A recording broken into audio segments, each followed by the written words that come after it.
Mesdames, Messieurs, bonsoir. Bienvenue dans Le Monde aujourd'hui. On commence par les titres de cette édition.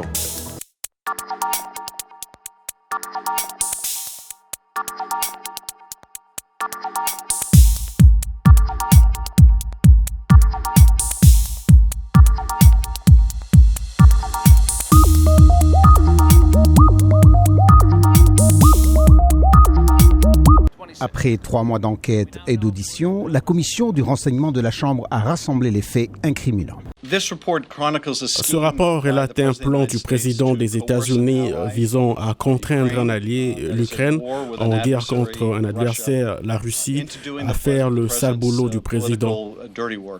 La commission judiciaire de la Chambre, présidée par le démocrate Jerry Nadler, tient une audience ce mercredi pour déterminer si les actions du président Trump sont passibles de destitution. Les démocrates ne sont pas parvenus à en fournir la preuve, estime le républicain Doug Collins. C'est la première mise en accusation avec des faits non seulement contestés, mais aussi contradictoires.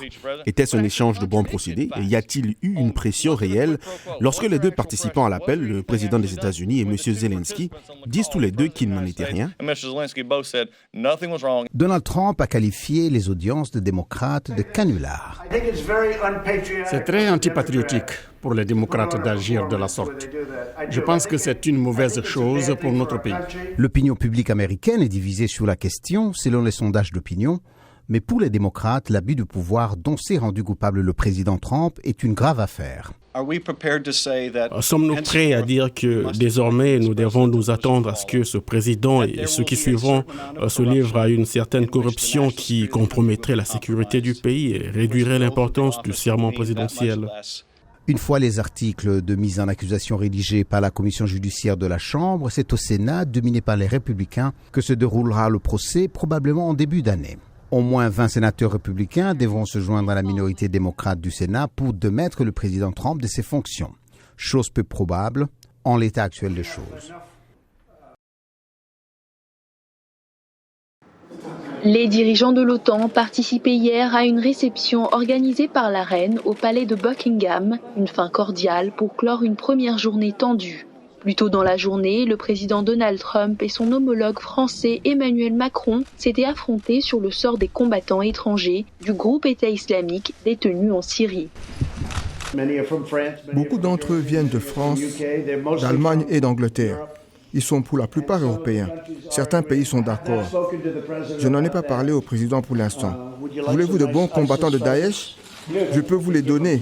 Vous pouvez prendre tout ce que vous voulez. Soyons sérieux.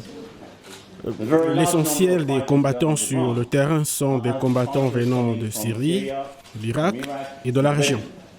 Les tensions au sein de l'OTAN menacent d'escalader. Le mois dernier, la Turquie a ignoré les objections de l'OTAN et a lancé une offensive dans le nord de la Syrie contre les combattants kurdes. Mardi, le président turc Recep Tayyip Erdogan a déclaré qu'il s'opposerait au plan de l'OTAN visant à défendre les États baltes contre la Russie si l'alliance ne reconnaissait pas les combattants kurdes comme des terroristes. Les analystes disent que l'OTAN souffre d'un conflit de personnalité. Ce sommet a un problème de tête d'affiche, le président Trump, le président Macron et le président Erdogan. Le défi pour l'institution est de célébrer le 70e anniversaire de l'OTAN sans qu'un de ces 3 présidents ne fasse tout dérailler. Pourtant, de nombreux représentants à Londres se demandent si les tensions sont vraiment issues d'un clash de personnalités ou si l'OTAN a plutôt des problèmes plus profonds.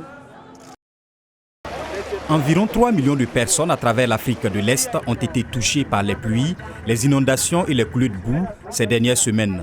De nombreuses personnes ont été touchées, dont environ la moitié au Kenya. Un pêcheur local a été secouru après avoir été bloqué sur une petite île pendant 3 jours.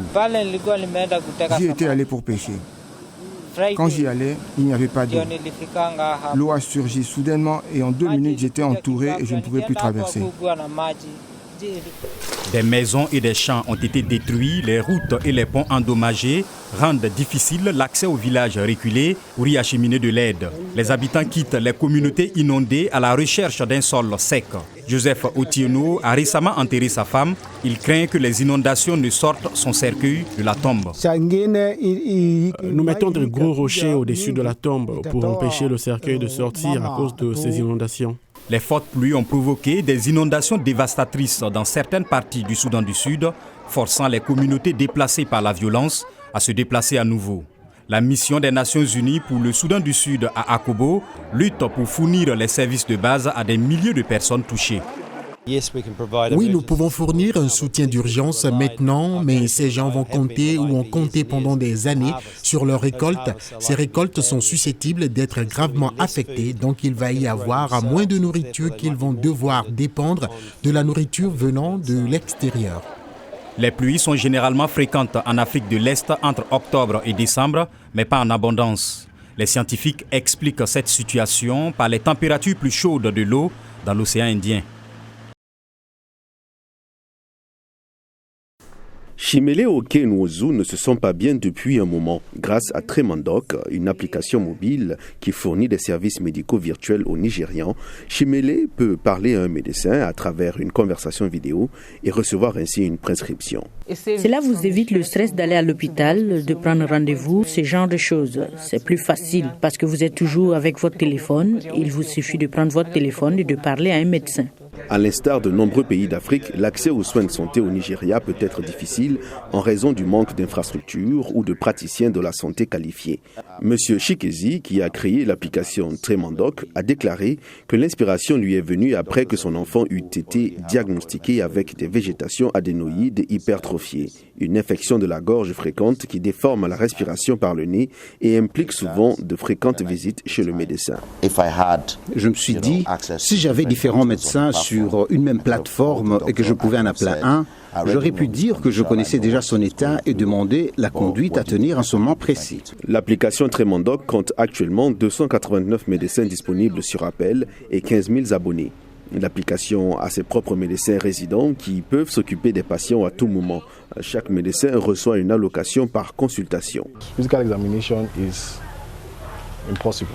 L'examen physique est impossible ici. C'est pourquoi, en tant que médecin, je peux dire qu'utiliser la télémédecine a ses limites. Il y a des cas dans lesquels vous ne pouvez rien faire pour le patient. Vous ne pouvez que lui conseiller de se rendre à l'hôpital. L'application est téléchargeable gratuitement pour toute personne utilisant un téléphone intelligent.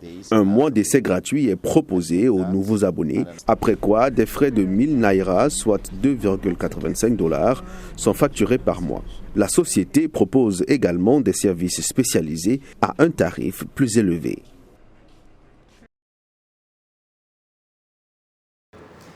Bonsoir à tous et bonsoir à vous également, John. Effectivement, vous le disiez en titre, de 30, ils ne sont plus que 10 joueurs en lice pour le prix de joueur africain de l'année.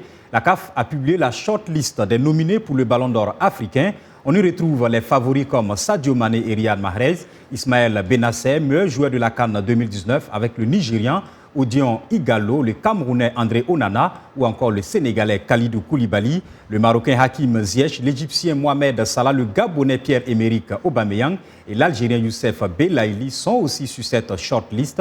Chez les dames, entre autres prétendantes, les Camerounaises Njoya Adjaranchout et Gabrielle Onguene, la Nigériane Aziza Oshwala, la tenante du titre sud-africaine Tembi Ngatlana et la Malawite Tabitha Chawiga. Les lauréats seront désignés le 7 janvier prochain au Caire, en Égypte donc. Et puis, après Arsenal, le PSG, le Rwanda poursuit sa politique de visibilité à travers les clubs européens.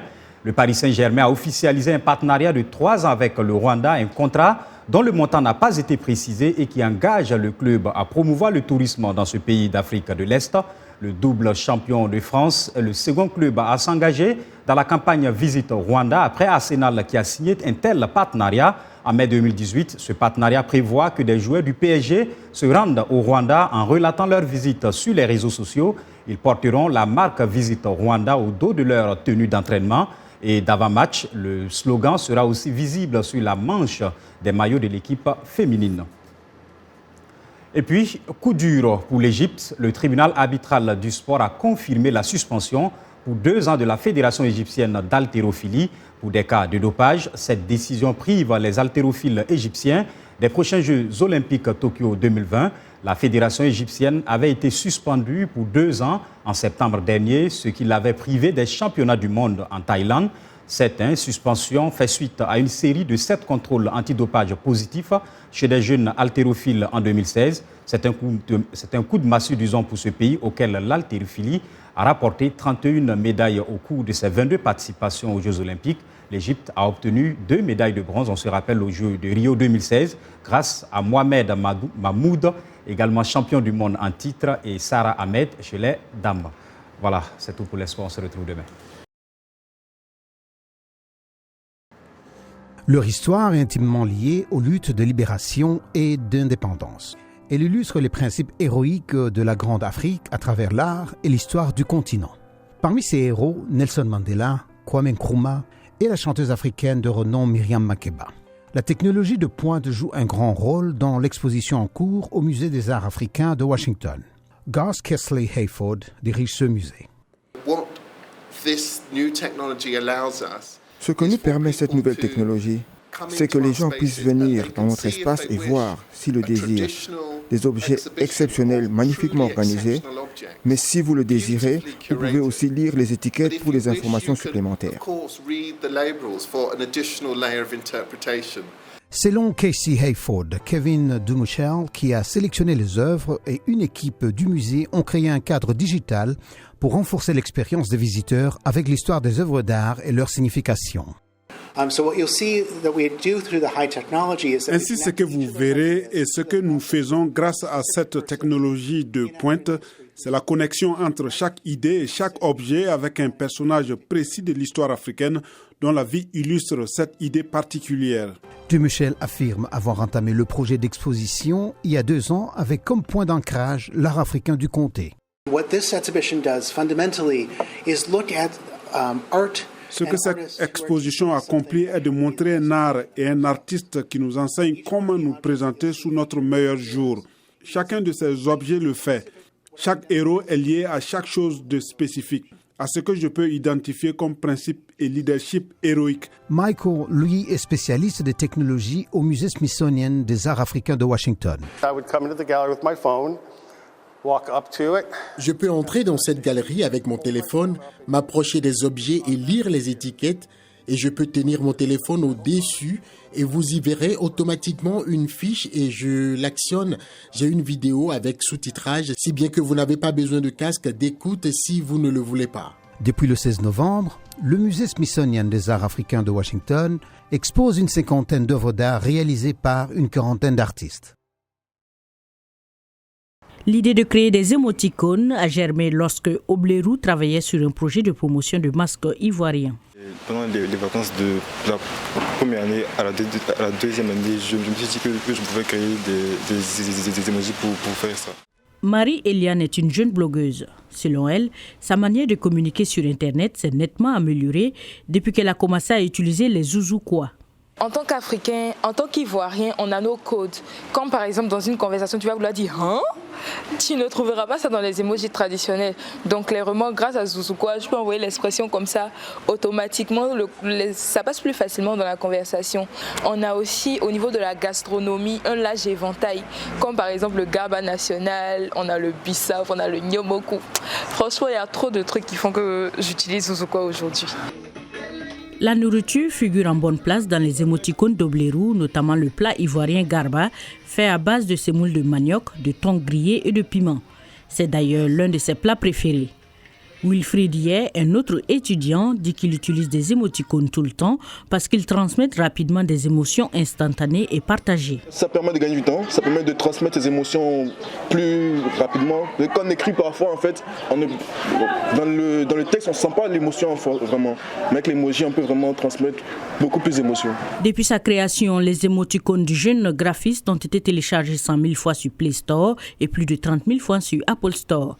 À ce jour, les 376 emojis sont maintenant disponibles sur son application et le téléchargement est gratuit.